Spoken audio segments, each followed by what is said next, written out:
तो जैसा कि लास्ट एपिसोड में हम लोगों ने देखा था कि योंगफाई कॉर्प ड्राइविंग सेक की ईंट से ईंट बजा रहा होता है। उन लोगों ने वहां पर योंगफाई के साथ मुकाबला करने के लिए एक बहुत ही पावरफुल बीस्ट को समन कर लिया था जो कि काफी खूंखार होता है, मगर उसके आने के बाद योंगफाई उस पर भी डोमिनेट करता है और बहुत ही आसानी से उसे मारते हुए उसके टुकड़े टुकड़े कर देता है, जिसकी वजह से वो बीस्ट पूरी तरह से इरेज हो जाता है। और उसके बाद योंगफाई वो कॉर्प ड्राइव सेक के लोगों से कहता है कि मुझे वो एंशिएंट सेज की बॉडी दे दो वरना तुम लोगों की यहीं पर ही मौत होगी। मैं तुम्हें इसके बाद कोई दूसरी वार्निंग नहीं दूंगा। मैं जानता हूं कि एंशिएंट मास्टर्स की बॉडीज तुम्हारे पास है, मगर वो मास्क मैन योंगफाई से कहता है कि अगर तुम्हें वाकई में यहाँ पर मरना ही है तो फिर मैं तुम्हारी ये ख्वाहिश पूरी कर देता हूँ।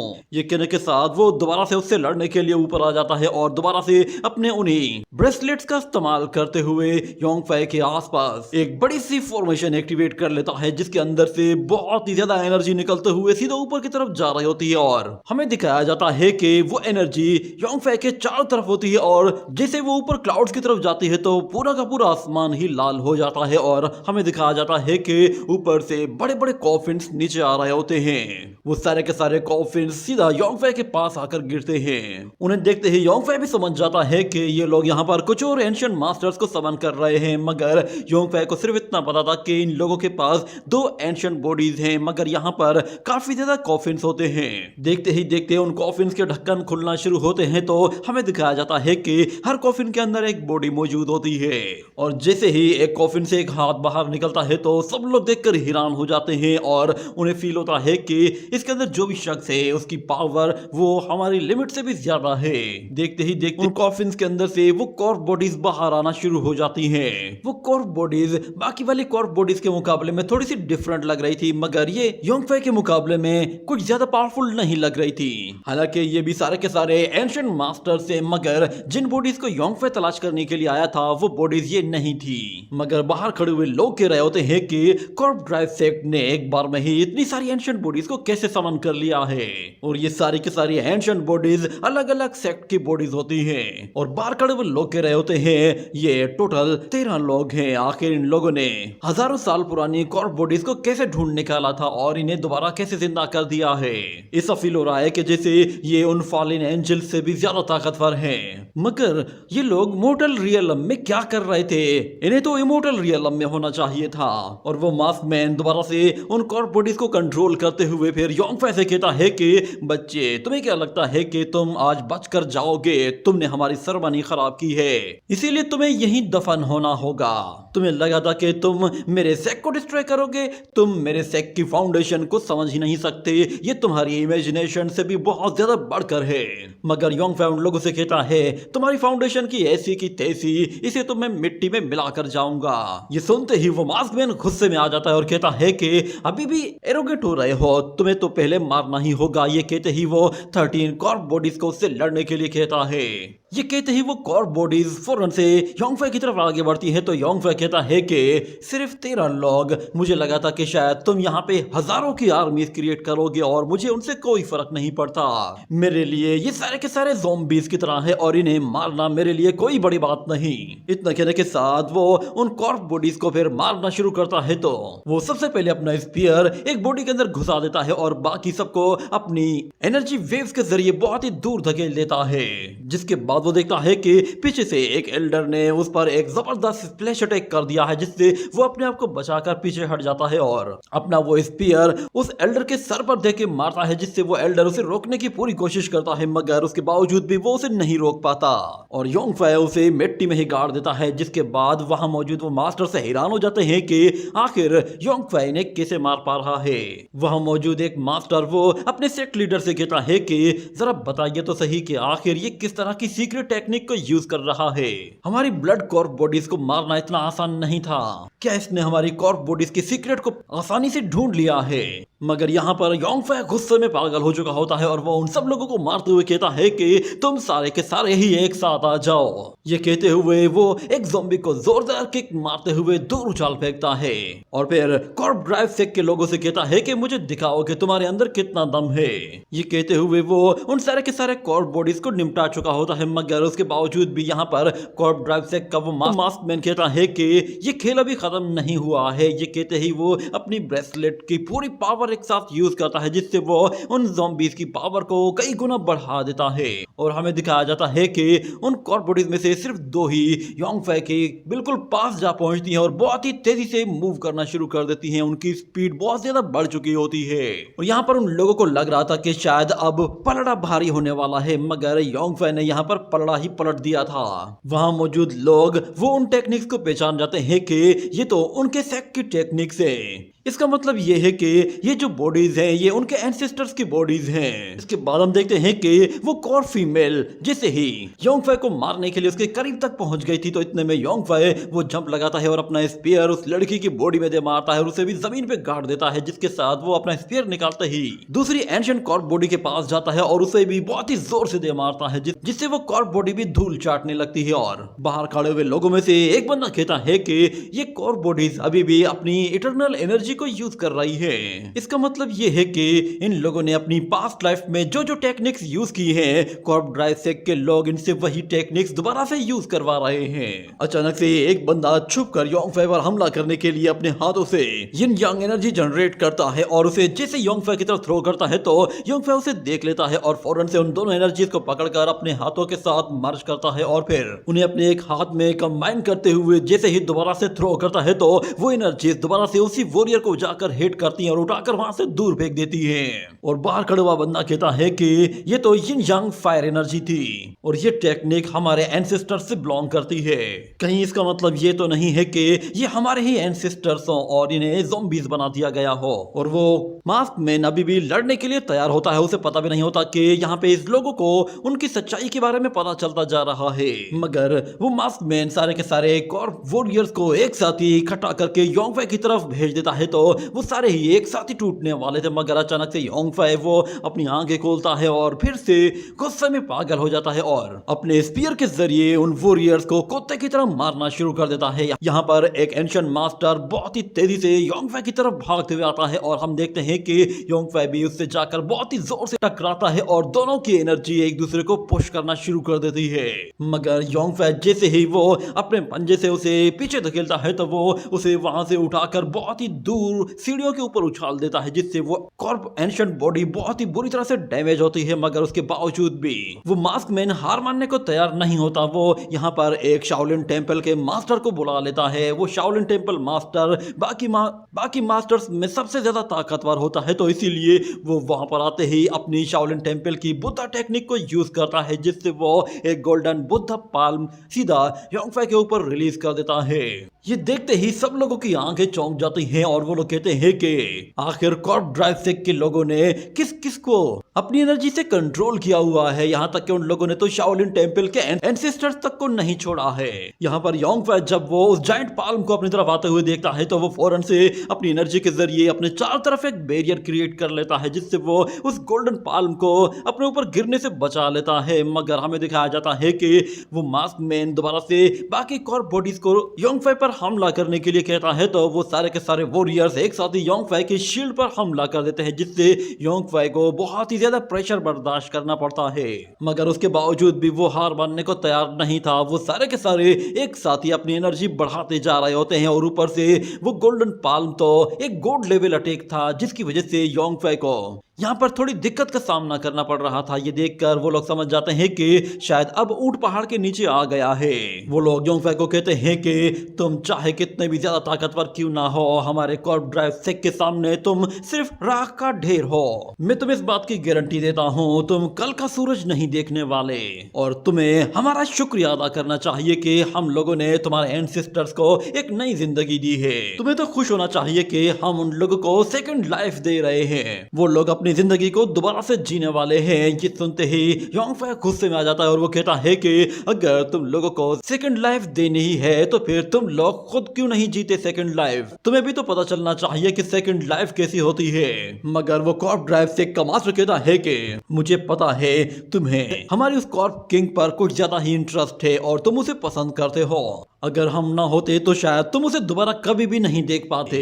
हम लोगों ने उसे एक इटर्नल लाइफ दे दी है, जिसकी वजह से वो अब हमेशा जिंदा रहेगी और हमारे सेक को नई ऊंचाइयों तक लेकर जाएगी। ये बात योंगफाई को काफी ज्यादा भड़का देती है। जब भी यूशिन का नाम आता है और कोई उसकी इंसल्ट करता है या फिर यूशिन का मजाक उड़ाता है तो फिर योंगफाई पागल सा हो जाता है और वो उन लोगों से कहता है कि इटर्नल लाइफ और सेकंड लाइफ तुम्हारी तो मैं ऐसी की तैसी कर दूंगा, तुम लोगों ने समझा क्या हुआ है। ये कहने के साथ वो अपनी एनर्जी को इतना बढ़ाता है और इतना बढ़ा देता है कि हर जगह आग ही आग हो जाती है और वो सब लोगों को अपने आप से दूर हटा देता है। ये देखकर वो सारे ही लोग चौंक गए थे कि आखिर इसने ये कैसे कर दिया, मगर हमें दिखाया जाता है योंगफाई यहाँ पर अपनी पावर को बढ़ाता ही जा रहा होता है। उसका गुस्सा उसके सर पर चढ़ गया था और वो किसी के कहने से भी रुकने वाला नहीं था। जिसके बाद वो दोबारा से अपना स्पीयर निकालता है और दोबारा से उन कॉर्प वॉरियर्स को मारते हुए कहता है कि तुम और तुम्हारा कॉर्प ड्राइव सेक्ट और तुम्हारी ये सेकंड लाइफ भाड़ में जाए। मैं तुम्हें, तुम्हारे कॉर्प वॉरियर्स को और तुम्हारे कॉर्प ड्राइव सेक्ट को तुम्हारे उन एंजल्स के साथ ही आज यहाँ पर दफना कर जाऊंगा।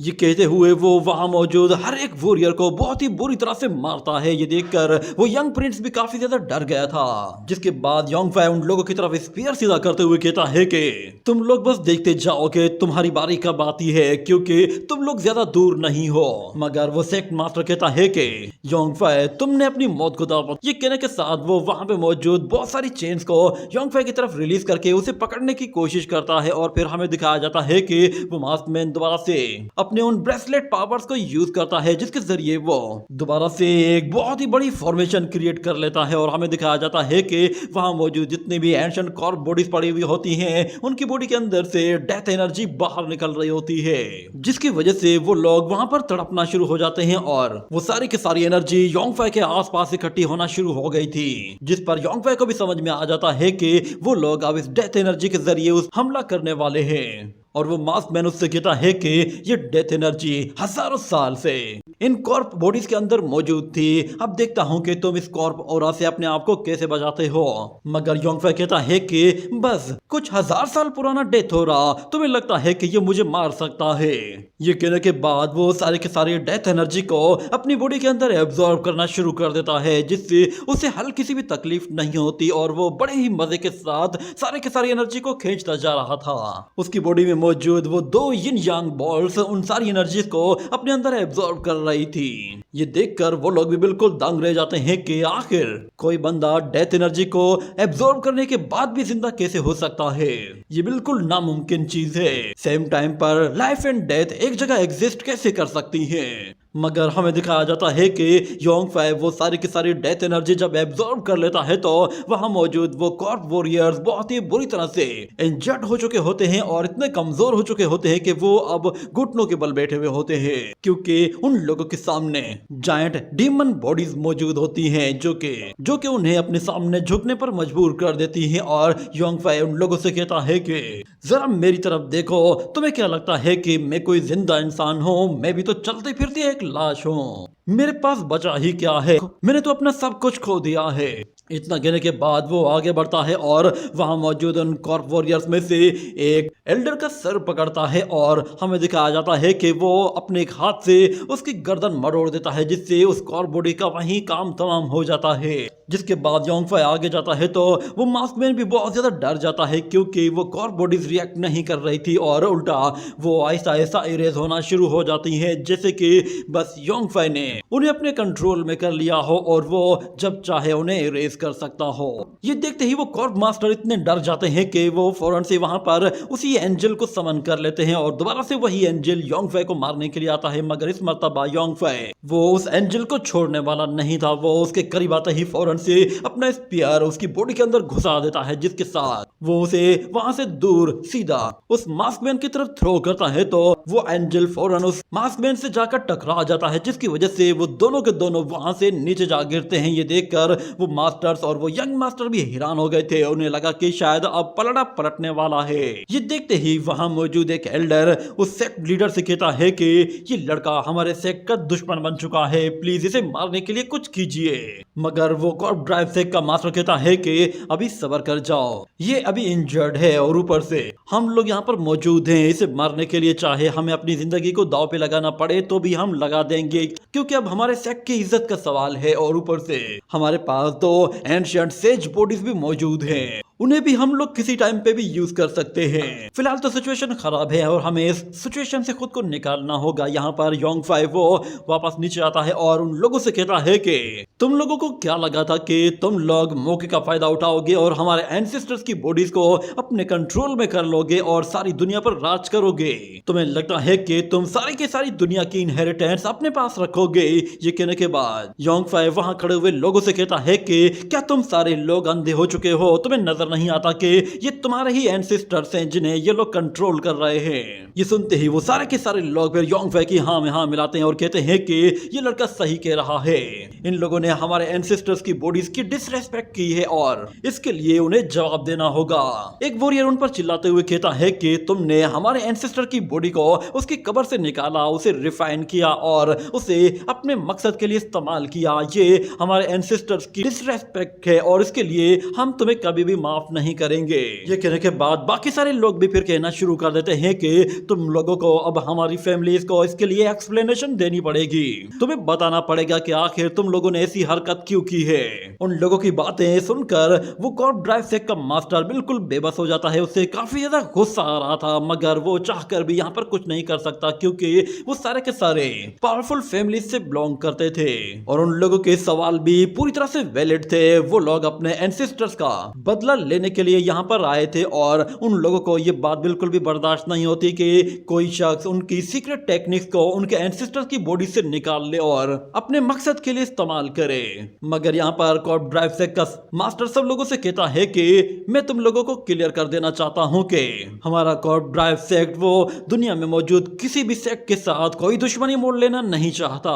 ना ही हम लोगों को तुम्हारे एंसेस्टर्स की बॉडीज में कोई इंटरेस्ट है। बस आज की सेरेमनी यहाँ पे खत्म होती है, इसलिए तुम लोग अपने अपने सेक्ट्स वापस चले जाओ।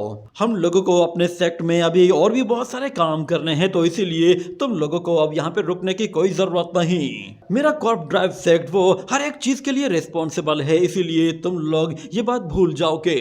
तुम लोग मेरे ऊपर इल्जाम लगाओगे तो फिर मैं मान लूंगा मैं हर एक चीज को कंट्रोल करता हूँ और मैं हर एक सवाल का जवाब भी दे सकता हूँ। ये कहकर वो वहां से जाने लगता है तो योंगफे कहता है लगता है ये लोग आज जान बचाकर भागना चाहते हैं मगर पहले मुझे यूशिन को इनके कंट्रोल से बाहर निकालना होगा। उसके बाद फिर मैं इन लोगों की धज्जियां उड़ा दूंगा और इनके सेक्ट को भी बर्बाद कर दूंगा। ये कहने के बाद वो फेंगडू माउंटेन में ही एक जगह छुपकर कल्टीवेशन कर रहा होता है और अपनी एनर्जी को रिकवर करने की कोशिश कर रहा था मगर उसके दिमाग में अभी भी यूशिन के ही ख्याल आ रहे होते हैं और वो कहता है कि आखिर ये है कौन? क्या ये यूशिन है या फिर ये कोई और लड़की है? क्या ये उसकी सेकंड लाइफ है या फिर उसकी फर्स्ट लाइफ ही है जो कि आगे बढ़ गई है?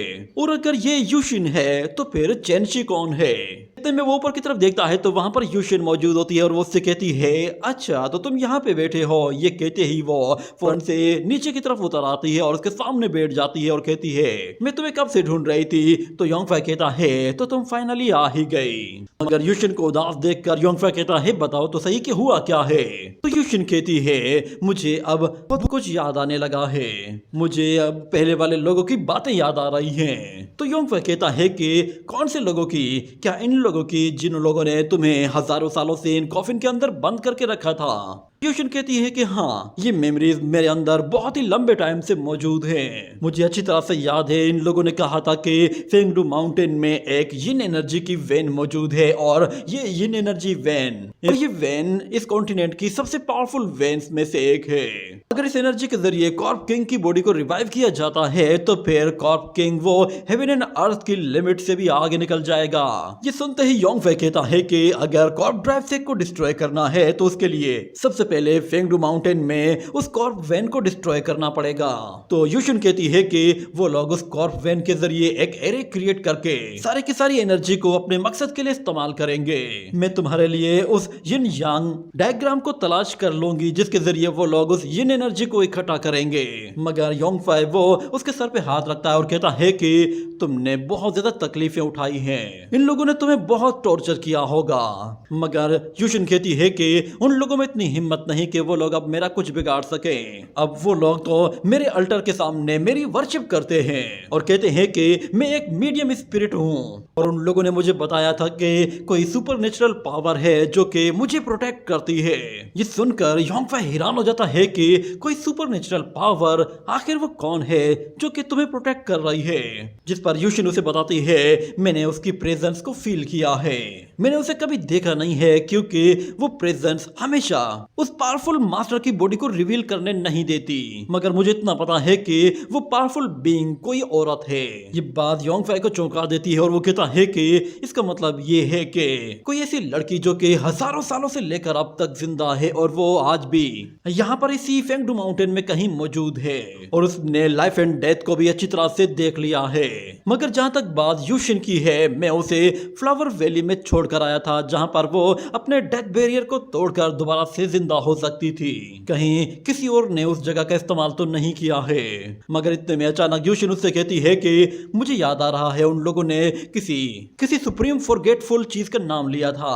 ये सुनकर योंगफाई की हैरानी और भी ज्यादा बढ़ती जाती है और वो अब समझने लगा था कि यूशिन के साथ क्या हुआ होगा। जिसके बाद वो कहता है कि कोई भी शख्स मेरे जाने के बाद वहां पर आया होगा और उस यूशिन की बॉडी पर अपना कोई इम्प्रिंट यूज किया होगा, जिसकी वजह से उसने यूशिन की बॉडी में मौजूद जितनी भी मेमोरीज थी उन्हें लॉक कर दिया होगा और उसकी बॉडी के साथ अपना एक कनेक्शन बना लिया होगा जिसके जरिए वो उसकी बॉडी को प्रोटेक्ट भी कर सकती है और उसे अपने मकसद के लिए यूज भी कर सकती है। वो यूशिन से कहता है कि लगता है कि शायद वो सुप्रीम बीइंग हमें देख रही होगी और उसे पता चल रहा होगा हम लोग यहाँ पर मौजूद हैं। मगर मैं उम्मीद करता हूँ कि आगे सब कुछ अच्छा होगा। ये कहने के बाद वो उसका हाथ पकड़ता है और कहता है कि यूशिन मैं तुम्हारी टांग देखना चाहता हूँ। ये सुनकर वो लड़की थोड़ा सा शर्माती है जिस पर योंगफाई समझ जाता है कि वो कुछ और समझ रही है, तो वो फौरन से उसकी मिसअंडरस्टैंडिंग को क्लियर करते हुए कहता है कि मेरा कहने का मतलब ये नहीं था, मैं चाहता हूँ कि मैं तुम्हारी बॉडी में मौजूद डेथ एनर्जी को तुम्हारी बॉडी से अलग कर दूं ताकि तुम पूरी तरह से आजाद हो जाओ। तो यूशिन कहती है कि ये डेथ एनर्जी मेरी बॉडी के अंदर हजारों सालों से मौजूद है, अगर तुमने इसे एब्जॉर्ब करने की कोशिश की तो तुम मर जाओगे। मगर योंगफाई उसे समझाता है कि तुम्हें डरने की जरूरत नहीं है, मैं जानता हूँ कि मैं क्या कर रहा हूँ। इतना कहने के बाद वो लड़की फिर अपनी टांग में मौजूद उस कर्स मार्क को दिखाती है तो योंगफाई फौरन से उसके अंदर से उस डेथ एनर्जी को एब्जॉर्ब करना शुरू कर देता है और हमें दिखाया जाता है कि जैसे जैसे वो उस डेथ एनर्जी को एब्जॉर्ब करने लगता है तो उसे थोड़ी सी तकलीफ होने लगती है, मगर उसके बावजूद भी वो रुकता नहीं है और कंटिन्यूसली उस एनर्जी को एब्जॉर्ब करता रहता है। जिसके बाद ही ये एपिसोड यहीं पे ही एंड हो जाता है।